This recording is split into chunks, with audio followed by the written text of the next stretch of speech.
이쁘다고 이렇게 작게 입어도 된다 그래서 작게 맞췄더니 이게 잠그면 숨을 잘 못 쉬겠어요. 다음에는 넉넉한 걸로 준비하겠습니다. 좀 풀고 할게요. 네, 오늘 수요예배 나오신 성도 여러분과 또 부득이하게 또 온라인으로 예배 드리시는 우리 성도님들에게 하나님의 은혜와 축복이 함께하기를 기원합니다. 우리 성경에서 그 나병이라고 하면 우리가 아는 이 한센병만 지칭하는 게 아니라 각종 그 악성 피부 질환을 다 통칭해서 이렇게 이해해야 할 것입니다. 물론 이제 영어로는 레프로시라고 해서 나병이라고 다 번역을 해놓고 있습니다만 자연과학이 발달되지 않았던 그 1세기 당시에 모든 피부병을 이렇게 나병이라고 표현을 한 것입니다. 따라서 우리가 다양하게 발병한 온갖 그 악성 피부 질환으로 우리가 봐야 이해할 수 있습니다. 예를 들어서 열왕기 하에 5장에 보면 나아만 장군이 걸렸던 병도 그 성경에서는 나병이라고 표현하고 있지만 다른 표준 세번역 성경에는 악성 피부 질환 이렇게 번역하고 있거든요.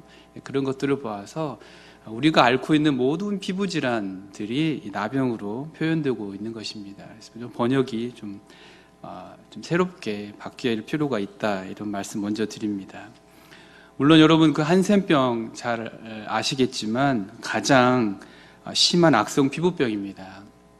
피부가 괴사되고 또 손가락도 떨어지기도 하고 또 코도 이렇게 귀 이런 부분이 떨어져서 굉장히 흉측한 얼굴을 할 수도 있죠. 하는 분도 있죠. 예전에 여수 애양원에 방문한 적이 있었는데 물론 이제 완치 받으신 분이 거기 이제 공동 생활을 하는 곳이에요. 이제 거기 가서 말씀도 듣고 이야기도 들어주면서 교제를 나눴던 적이 있는데 그분들 보면은 거의 뭐 손이 없고 또는 코가 없는 분도 있고 눈은 거의 실명이고요.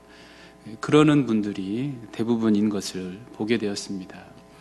그만큼 이 한센병이 얼마나 심한 중병이었는지를 눈으로 직접 확인할 수 있었는데요.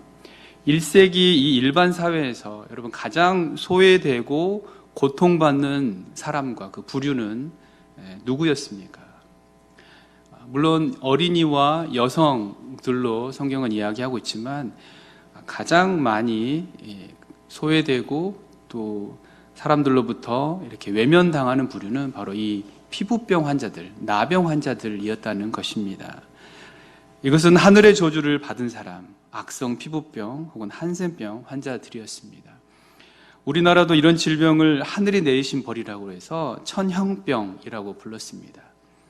자연과학이 발달되지 않았던 시대에 하늘이 내린 병, 즉 치료자가 없었던 대부분의 질병들이 하늘의 저주로 인식되었습니다. 예를 들어 콜레라라든지 홍역, 천연두 이런 등의 질병이 그런 경우입니다. 아까도 말씀드렸습니다만 열왕기하 5장에 나아만 장군이 나오죠. 아람 왕이 자기가 사랑하는 나아만 장군이 이 심한 악성 피부 질환에 걸렸습니다.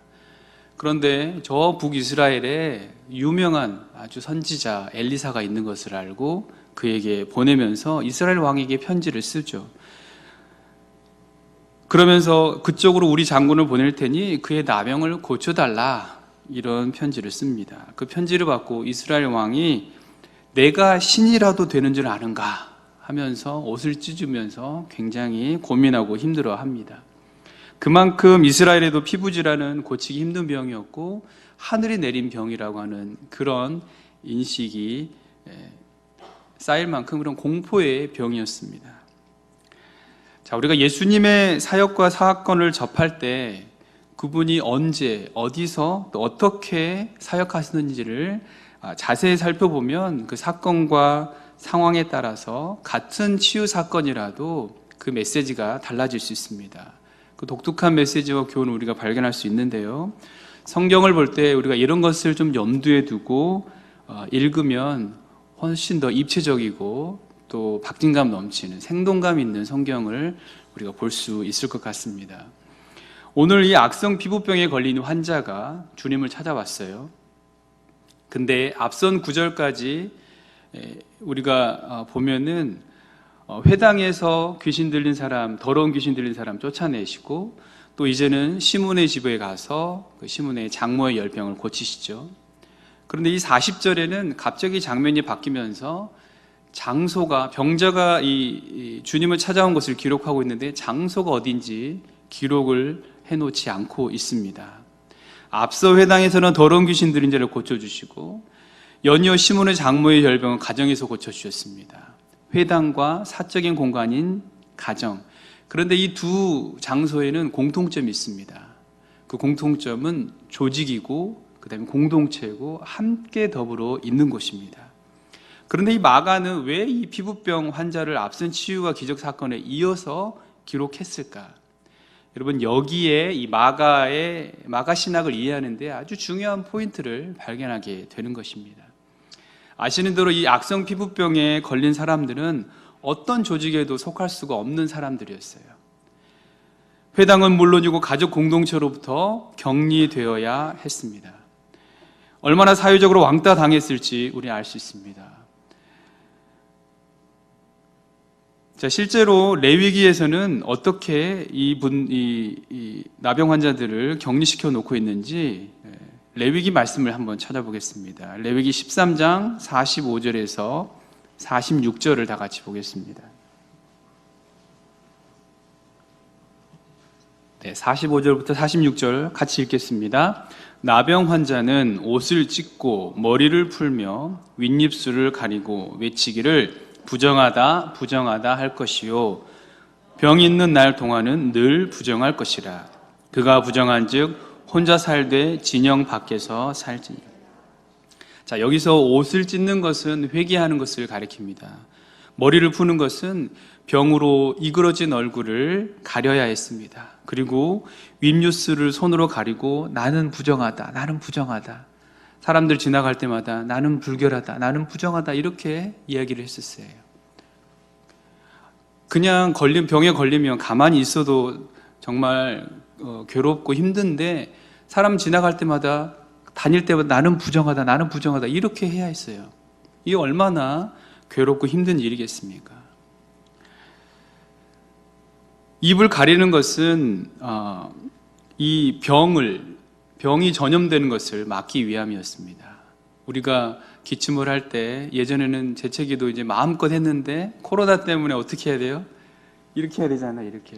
예전에는 이렇게 하고 막 손도 하고 악수도 하고 재채기 해놓고 침 다 튄 걸로 악수도 하고 막 그랬잖아요.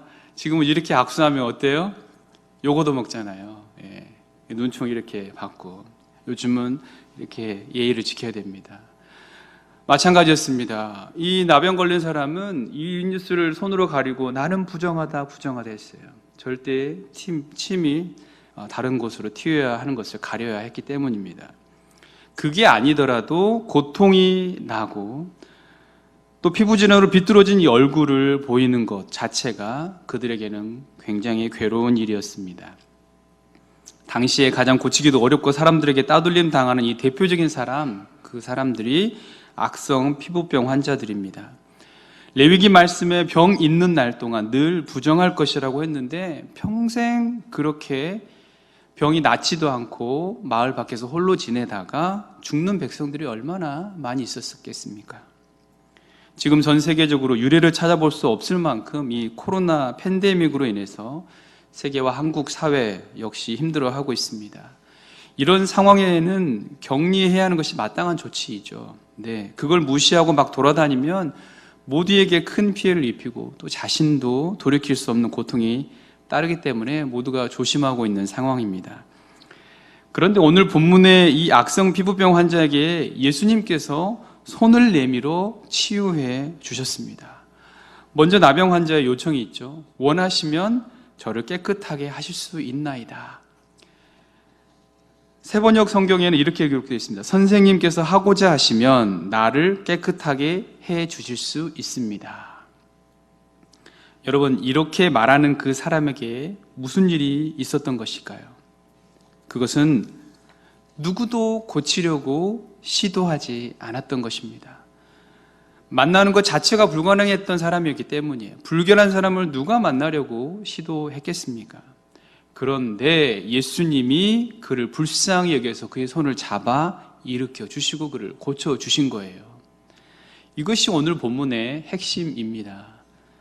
주님은 어느 누구도 가까이 하기 꺼려하는 이 나병 환자를 직접 손으로 만지시고 깨끗하게 치료해 주셨다는 것입니다. 여러분, 지금 코로나 바이러스에 감염된 확진자들 있잖아요. 격리돼서 치료받고 있습니다. 그 사람들이 원해서 걸렸을까요? 격리해서 정부가 공짜로 주는 치료제와 공짜로 주는 밥을 먹고 싶어서 일부러 감염된 사람이 있겠습니까? 굉장히 괴로운 일이에요. 물론 부주의해서 감염된 사람들은 잘못을 저지른 것이죠. 오늘 또 청주에 88번째 확진자가 발생했다는 문자를 받았습니다.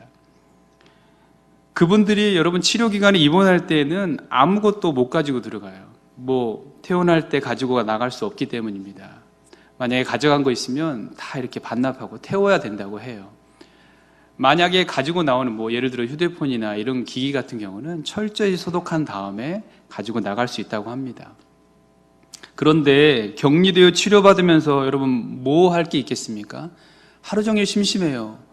그러면 뭐 보겠습니까? 인터넷 보겠죠. 근데 거기에 자기들이 향한 악성 댓글이 어마어마하게 달린대요. 어디 싸돌아다니다가 그렇게 됐느니, 부주의해서 그랬느니, 마치 죄인 취급하는 거죠. 오늘 본문에서 이 나병 환자가 겪었던 그 모든 사회적인 격리와 소외감과 그런 왕따와 그런 질시와 그런 비난과 그런 비판을 오롯이 받고 있다는 것입니다.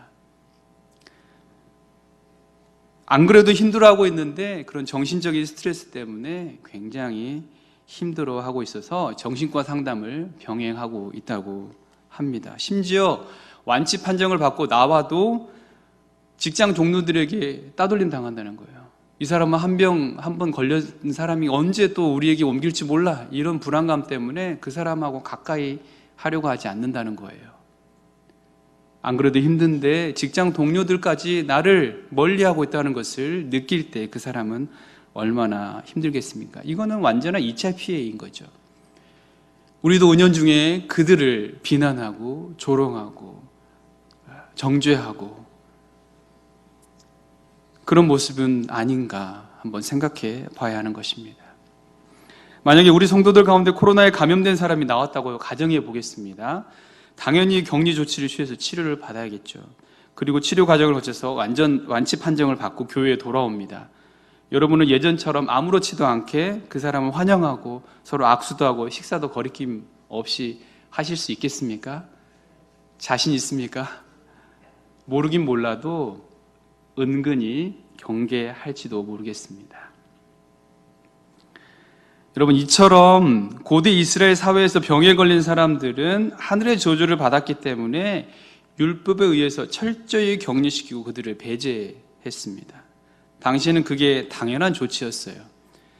그러면서 그들은 자존감을 높이는 방식 가운데 자기 중심적이고 타자를 배제하는 방식으로 자신들의 자존감을 높였던 것이에요. 지금의 한국의 기독교가 고대 유대주의자들이 보여줬던 방식을 그대로 따라하고 있는 건 아닌가 하는 생각을 해봅니다. 우리는 자꾸 편을 가르고 정죄하고 나와 다른 생각을 가진 사람들을 배제하면서 나의 어떠함을 자꾸 높이는 모습을 보이고 있는 건 아닌가 하는 것이에요. 다시 말해 타자를 포용하고 배려하는 모습으로 자존감을 높이지 않는 모습이 우리 주변에서 많이 일어나고 있다는 사실입니다.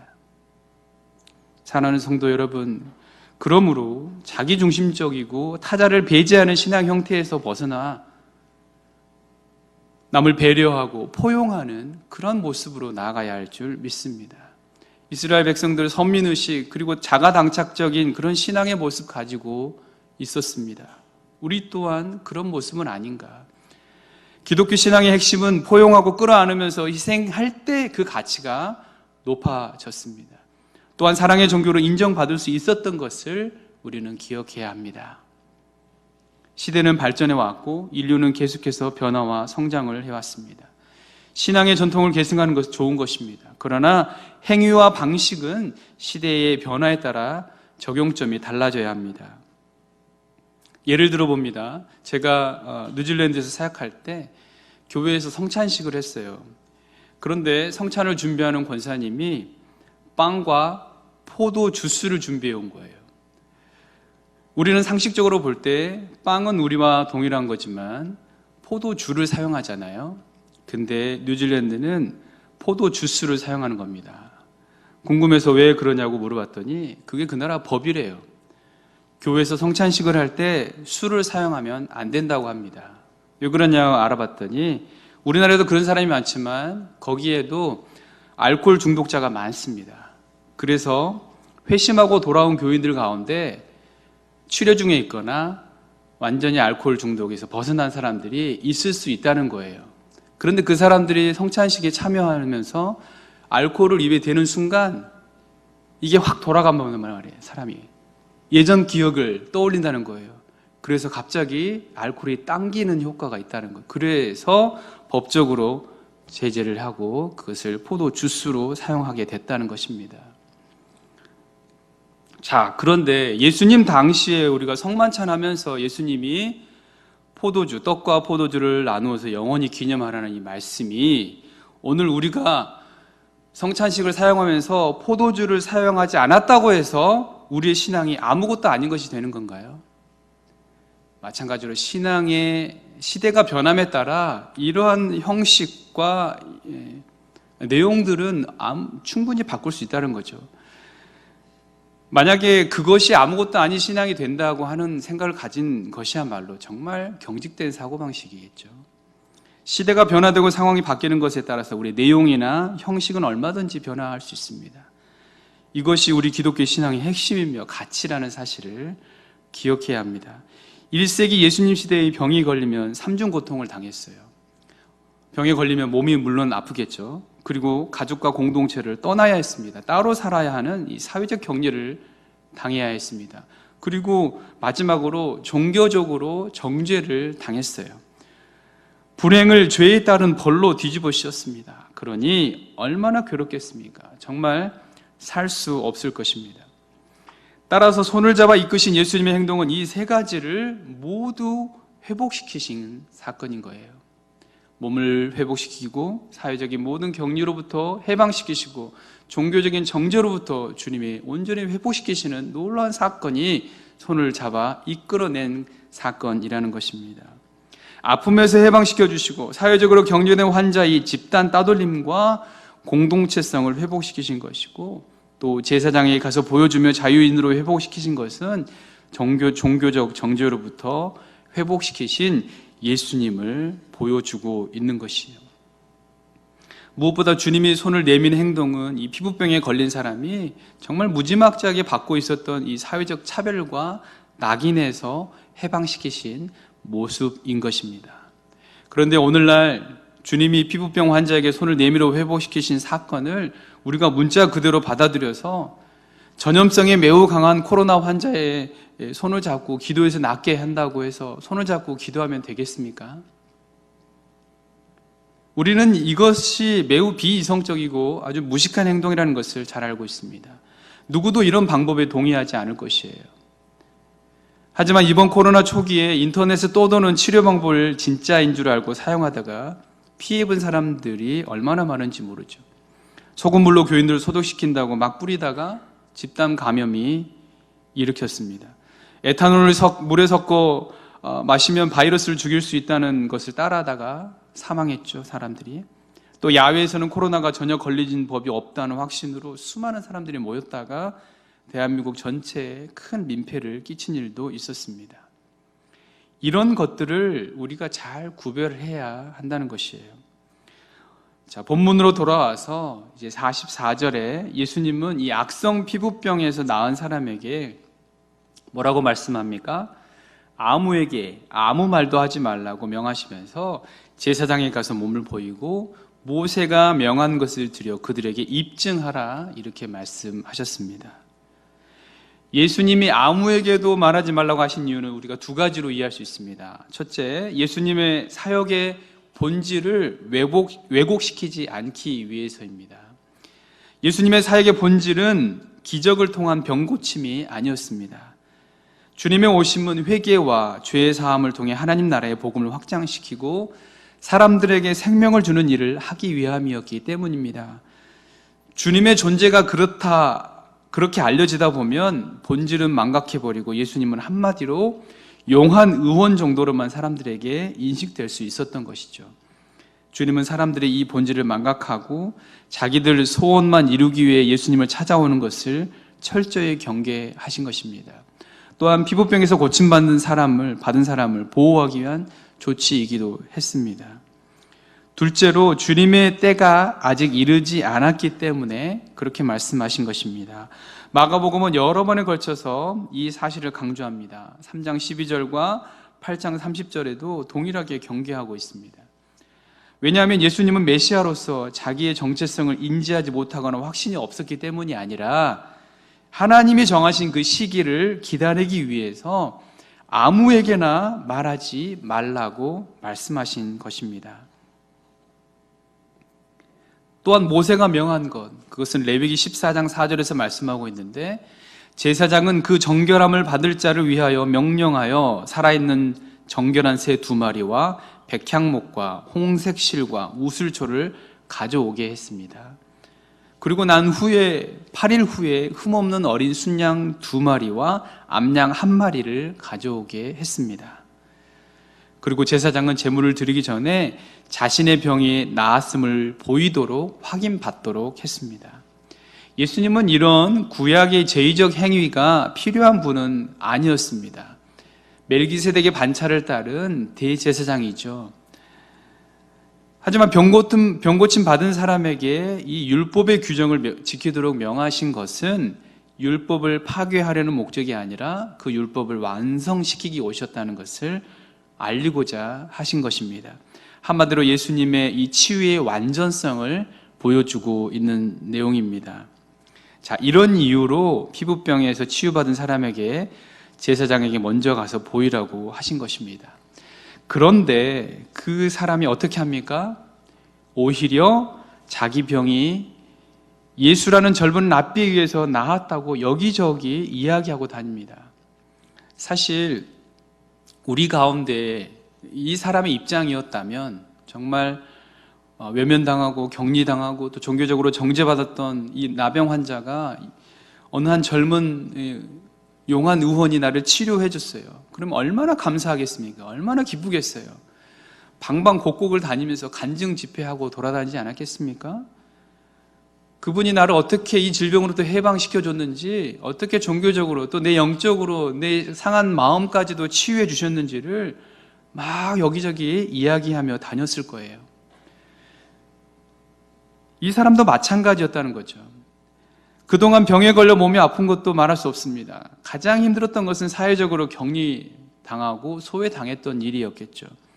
종교적으로도 정죄받고 부정하고 불결한 사람으로서 낙인 찍혀버린 그의 인생에 커다란 상처가 이제 완전히 치유됐는데 가만히 있는 것이 오히려 비정상일 수 있습니다. 그런데 이 재밌는 사실은 이 병고침 받은 사람이 여기저기 소문 내고 다닌 내용이 마태복음에는 빠져 있다는 겁니다.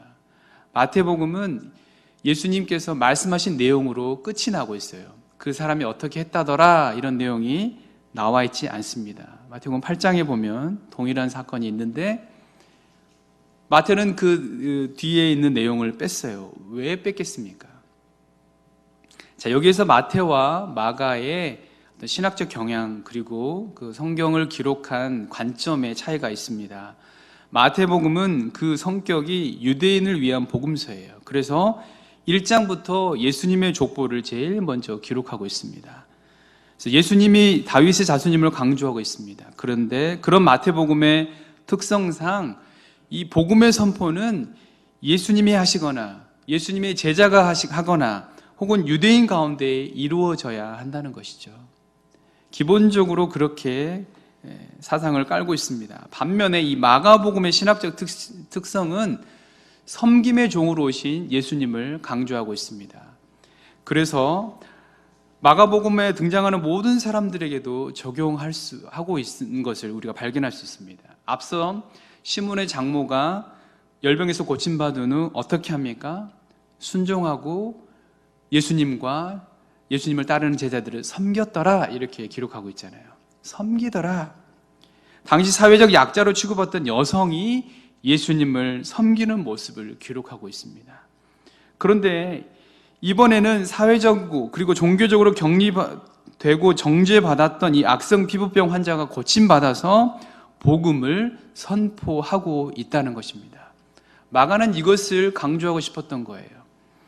요즘으로 말하면 스카이 나오고 외국에서 박사학위 받고 온 사람들이 뭔가를 이야기해야 뭔가 공신력이 있고 믿을 만한 내용이다, 이렇게 이야기하는 것 같은데 일반 시민이, 일반 서민이 막 선포하고 있다는 겁니다. 마가는 바로 이런 점을 강조하고 싶었던 거예요. 주님께 순종하고 하나님 나라의 복음을 선포하는 것은 유대 사회에서 똑똑하고 잘나서 학문의 기포가 있고 종교적으로 연구를 많이 한 사람들이 하는 것이 아니라 비록 소외당하고 보잘것없지만 주님 안에서 다시 회복된 여성과 악성 피부질환 같은 환자 같은 그런 일반 사람들로 하여금 섬기고 선포하고 있다는 사실입니다. 저와 여러분을 통해 예수님과 하나님 나라 복음이 선포되기를 주님이 원하시는 줄 믿습니다. 사랑하는 성도 여러분, 말씀을 통해 오늘날 교회가 깨달아야 할 내용이 무엇입니까? 교회는 사회적 약자와 소수자를 보듬어야 하는 곳입니다. 사회적 약자나 소수자에 대해 교회가 그들을 경계하고 오히려 배제하는 것은 정말 바른 모습이 아닙니다. 따라서 예수님이 손을 내밀어 잡아 일으킨 것은 그 사람을 옥죄고 있던 사회적 낙인에서 해방시켜 주신 것입니다. 그러므로 교회는 이것을 분명히 인식하고 어떻게 하면 그들을 섬길 수 있을까를 고민하고 실천할 수 있는 그런 충북교회와 우리 모든 교우가 될 수 있기를 간절히 부탁드립니다. 기도하겠습니다. 사랑의 아버지 하나님, 오늘 말씀을 통해 교회가 이 땅에